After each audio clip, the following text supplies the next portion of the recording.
So guys, early morning and today is Sunday and I am top of the lovely hill. अहिले चाहिँ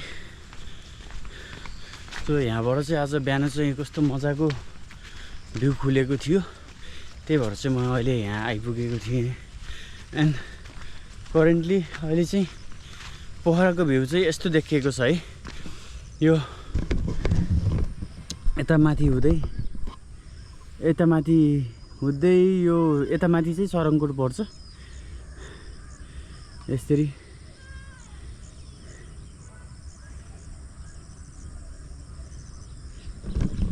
यो चाहिँ हालको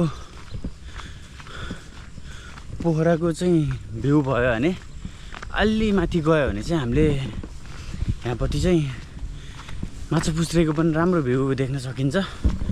अहिले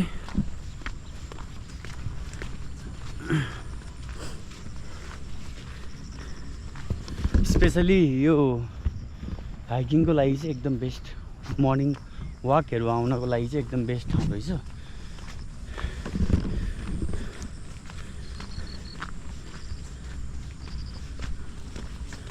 ल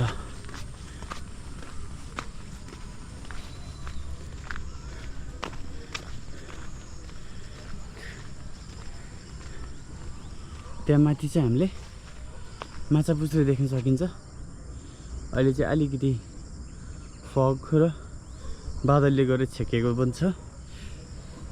मलाई चाहिँ जान मन लागेको वहाँ माथिसम्म हो। सो यतापट्टिको बादलहरू चाहिँ जक्खर देखियो के।